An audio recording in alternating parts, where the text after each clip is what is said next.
Mr. Simon Jordan, let me put this to you. Point number one, if they get relegated next weekend, who will return to the Premier League quicker? Leeds United or Sam Allardyce? Depends if Sam stays at Leeds, because I think Leeds have the propensity to go straight back up again. They're not going down like they did in 2004, absolutely weighed down by mismanagement from people like Peter Risdale and maybe Alan Leighton that was on the board there and all the decisions that they made. They're going down as a waste of their own time and a loss of opportunity, but they're not going down in an economic car crash. And maybe it'll clear the water for them. Maybe this ridiculous push me, pull me mentality of who's running that football club. Brad Brazzini wanting to get out the door and ultimately someone else wanting to buy it, and neither one making particularly good decisions because there's no logical thinking behind Jesse Marsch bouncing into Javier Gracia, bouncing into Sam Allardyce with 4 games to go after spending a certain amount of money in the January window, never playing the players that you bought in the January transfer window, and then firing a coach directly after the transfer window that bought the players. So maybe there'll be clarity. So if Allardyce stays at Leeds, they'll come back. If they go to the Championship, does Sam stay? I don't know. I mean, I don't think Sam is going to get, at this stage in his career, whether people like it or not, and least of all Sam, is going to get that many opportunities in the Premier League. And Leeds are a great club, a big club, a club that shouldn't be getting themselves relegated. They have to look at themselves, and they've committed an act of self-harm by getting themselves relegated. And relegated they will get next week. Because they haven't even exercised the spirit of Bielsa. That should have been long gone now. They should have been moving on, looking forward, rather than singing back at Bielsa. Yeah. So I think Leeds will come straight back up again. You think Everton will beat Bournemouth? Yes, I do. And that'll do for them? Yes, I do. Yeah. Well, it will do, won't it? Yeah, it will do. Yeah. It will do. Okay, Simon, the back of the Times, and I think I've heard it here and there this morning. Arsenal keen on Gundogan. Gundogan, he's the latest. So we know Zinchenko went there. We know that Gabriel Jesus went there. Is there something unimaginative about Mikel Arteta going after more Manchester City players and top players at that? But what does it tell us about that thought process there? Well, somebody signing players is always signing somebody else's players. True. And you will always end up signing players to some extent, or a selection of players. So it's better the devil you know.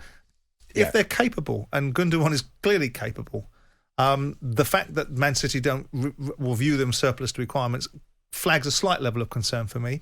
I think Zinchenko has done very well at times for Arsenal. I think Jesus has promised a lot more than he's actually delivered. I think he's a handful, and I think he's a distraction. And if you're going to bring someone that's going to come and score 25 goals in your side, he'll be a really good foil for them.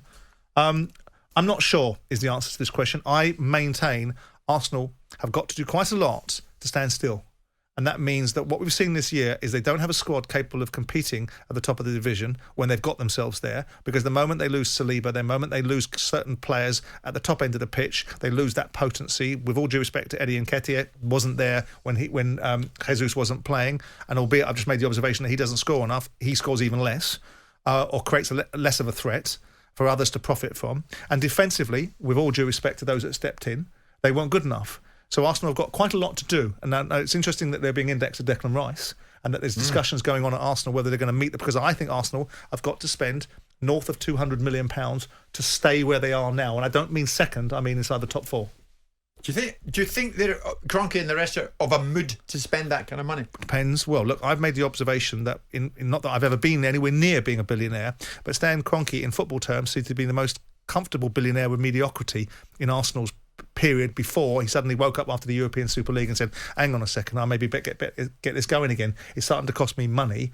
We're not qualifying for the Champions League and washing our face. We're starting to have to sell players to keep ourselves in a financially neutral position, and we're beginning to lose money even doing that. So maybe I better get myself together and invest a little bit more, and so they subsequently have done. Do you think it means 200 million quid to bridge a 7-point gap, which it stands at the moment? No, I think £200 million to stay still and stay inside the top 4. Just to stay still? That's my belief. I think that what I've seen from Arsenal, I don't think there's enough amongst these young players to exhibit this mentality that's being pervaded around by certain football people, suggesting that ultimately there'll be a season better, season-wise, and the younger players will come to the fore next year. Some of that will be true, but it won't get them to the promised land. And the promised land is winning the Premier League. Now, I think that's a pipe dream. But to stay where they are now, judging by the decline in what I've seen and the lack of tactical nous that I saw Arteta exhibit, there's got to be some fundamental changes. Brighton and Manchester City ran them ragged. They showed them to be one-dimensional. And that is something that Arteta, I think, has the bandwidth to be able to adapt to and change some of his thinking. But he's got to create a side that's capable of morphing at times and changing into different tactics and adapting to the circumstances in front of them, rather than playing this aggressive full-on press. And the moment it gets past, they're getting ripped, which is what happened to them both by Brighton and by Manchester City. Yeah, if they get Declan and if they get Gundogan. It's a good signing. I mean, wowzer. Oh, yeah. But there you are. I mean, no, and they need more. That's not enough. They need No. If they get Declan, they need a centre-back because they need support along. They need what Sir John Hall talked about in Newcastle is what Arsenal need. They also got the added complication of the Champions League. Now, I'm not suggesting this is going to go this way, but look what happened to Gianni Van Bronckhorst when he got in the Champions League. He got toasted because his team stunk the place out in the Champions League because they couldn't compete, and ultimately everything else went with it. Now, it's a less of a comparison, but notwithstanding it, if Arsenal go into the Champions League and don't know whether they're Arthur or Martha in that competition, and it subsequently lands in the Premier League, all of a sudden this vision of Arteta's direction of travel is going to be distorted by outcomes on the pitch. He needs better players and he needs more depth, and it's going to cost him north of 200 million quid to get it. And if the appetite's in the boardroom, you might see it manifest itself on a pitch on an outcome. I've got to ask you, just in the passing, you made me think there. I'll be first. When you had 100 million, did you dream of becoming a billionaire? No. Money wasn't about money for me. It was all about achievement.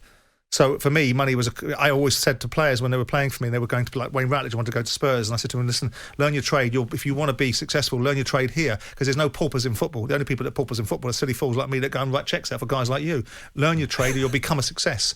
But, money is a commodity. Some guys are driven by it. It has to be achievement, doesn't it? Whatever you're going to do, like Cassius Clay in his first incarnation said, if you're going to be a road sweeper, be the best road sweeper you can be. Yeah. If I'm going to do media, be good at it. If I'm going to write a book, do a good book. If I'm going to do a television show or a film show. I built a business. I made a lot of money. I tried to be successful in football. I got my backside bitten. But notwithstanding that, I didn't think then. Some people do. Some people think that making money is the only thing that's worthwhile doing. Certain amount of money's nice, though. What about the interim shop window? Just to finish, point 3 before we move on. And you're flying this morning. Incidentally, various people are texting in saying, I'm worried about Simon. He's not even pausing for breath. I won't get a word in with Noel, that's why. Lampard goes backwards in this interim tenure that he's had and is having at Chelsea.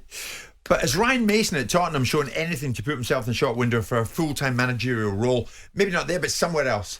Yes. Yeah. He's shown that he can make a good cup of tea.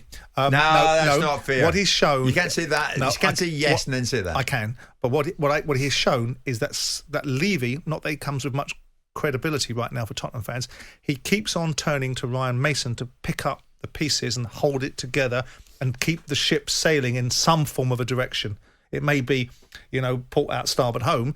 It might not be the most productive way of achieving things, but that means that he's trusted at 31, 32 years of age, that he's got the capability of stepping in and filling someone's shoes.